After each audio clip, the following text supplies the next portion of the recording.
दोस्तों iPhone 14 series अभी तो लॉन्च हुए हैं और इसी के साथ साथ लोगों के हाथ में भी अभी आए हैं और अभी से ही उनको इशू कुछ सामने आ रहे हैं कैमरा से रिलेटेड, जिसकी काफ़ी ज़्यादा तारीफ की गई थी। यहाँ पर आईफोन 14 प्रो और प्रो मैक्स के अंदर आ रहा है फेस कैमरा शेकिंग का इशू। कुछ इस तरीके का ये इशू है जहाँ पर हल्की सी जिटरिंग कह लो या शेकीनेस कह लो है कैमरे के अंदर, और इसी के साथ साथ कुछ रैटलिंग नॉइज भी कर रहा है कैमरा। ये कुछ इलेक्ट्रिकल साउंड की तरह लग सकता है। There's something wrong with the camera. It's making this weird noise. Look at the picture of it.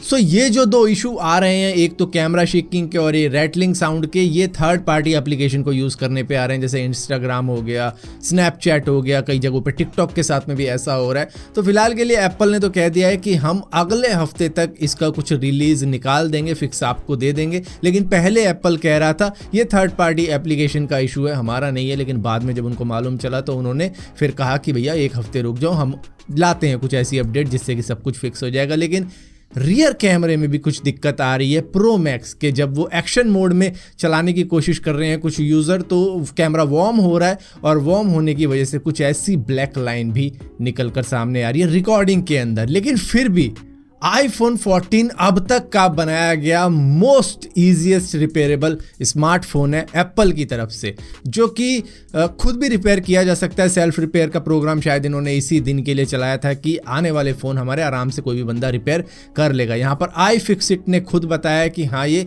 आराम से रिपेयर हो सकता है, और अब तक की बनाई गई जितनी भी आईफोन सीरीज़ थी उसमें सबसे ज़्यादा ईजिली रिपेयर होने वाला फ़ोन है। कोई भी पार्ट चेंज करना हो, खटका सा निकाला और उसके बाद में दूसरा पार्ट उसमें लगा दिया, जो पिन वगैरह होते हैं उसको मैं खटका बोल रहा हूँ। तो इस तरीके का कुछ सिस्टम इन्होंने कर रखा है और आराम से कोई भी बंदा अपना फ़ोन रिपेयर कर सकता है अगर सेल्फ रिपेयर प्रोग्राम उसको करना होगा। ये यूएस के अंदर है, कनाडा के अंदर और बाकी कुछ कंट्री के अंदर है, लेकिन इंडिया में तो यही है कि भाई सीधा जाओ नया वाला ले लो रिप्लेस करवा के।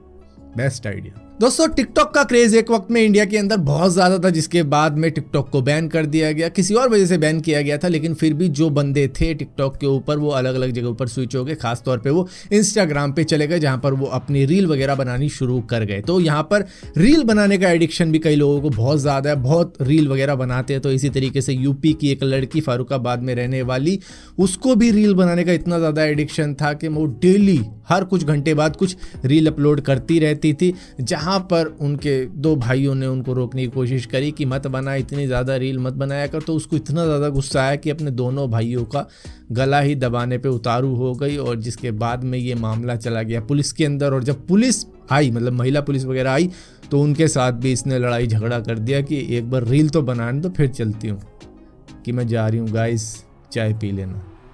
वो नहीं है खैर, उसको मत समझ लेना कि बहुत। सो दोस्तों जब आपने ये वीडियो चालू करी थी आपको कितनी एड्स देखने को मिली थी? मे बी आपको 2 एड्स देखने को मिली हो या फिर 1 एड्स देखने को मिली हो, जिसमें से एक स्किपेबल हो और एक नॉन स्किपेबल एड हो। लेकिन आने वाले वक्त में यूट्यूब कुछ 5 एड्स दिखा सकता है वीडियो शुरू होने से पहले। मतलब कि वो एड्स देख के ही कह देगा चल हो गया आज का, तो सो जाता हूँ ऐसे के ऐसे ही। 5 एड्स देख ली बहुत है, और क्या करूं। तो इस तरीके की चीज़ें अभी हो रही हैं कई सारे यूज़र्स के साथ में, व्यूअर्स के साथ में।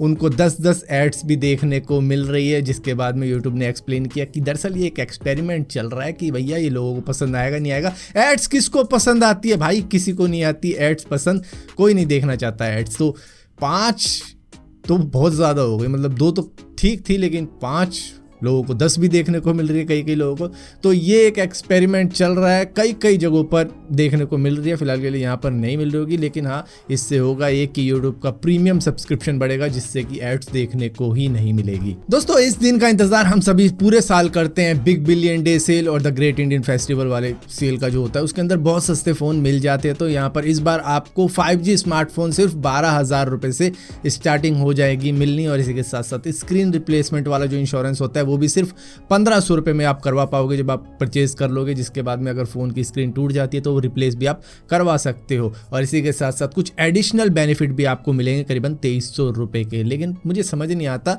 कि ये जो सेल होती है ये हमेशा श्राद्धों में ही क्यों आती है, क्योंकि कई जनों का विश्वास ऐसा रहता है कि इस वक्त में नई चीज़ नहीं लेते। तो सेल आ जाती है, इस चक्कर में नहीं ले पाते। दोस्तों, Indian computer emergency response team ने बताया कि जूम के अंदर कुछ सिक्योरिटी फ्लॉज हैं जिसकी वजह से आपको उसको अपडेट कर लेना चाहिए, वरना हैकर आपकी मीटिंग को ज्वाइन कर सकते हैं और वो साइलेंटली सब कुछ देख सकते हैं कि आपकी मीटिंग के अंदर क्या चल रहा है।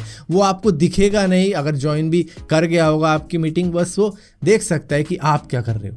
दोस्तों, आपको मालूम होगा कि गूगल प्ले स्टोर के ऊपर कई सारी ऐसी एप्लीकेशन मौजूद होती थी जो कि आज मौजूद नहीं है, क्योंकि उसके अंदर गैम्बलिंग होती थी, पैसा वैसा डालना पड़ता था। लेकिन जब से गूगल प्ले स्टोर ने अपना पायलट प्रोजेक्ट चलाया 1 साल के लिए, तो बहुत सी कंपनियों को एक कांटे की तरह चुभ चुकी है कि भैया फैंटेसी ऐप आपने अलाउ कर रखी है, जो डेली फैंटेसी ऐप्स होती है, रियल मनी जिसमें लगती है, और दूसरी रमी हो गई, चेस की गेमें हो गई, पैसों वाली गेमें हो गई, वो सब आपने अलाउ कर रखी है। हमारे अंदर के कांटे लगे थे, जिसकी वजह से विंजो ने इसको सू कर दिया है यूएस के अंदर कि भैया हम में क्या बुराई थी जो तुम हमारे साथ में ऐसा कर रहे हो। और बाकी की भी एप्लीकेशन है इसी तरीके की जो आप टीमें वीमें बनाते हो जिसके ऊपर, तो वो भी आएंगी अब इस लिस्ट के अंदर कि भैया हमें भी लो अब।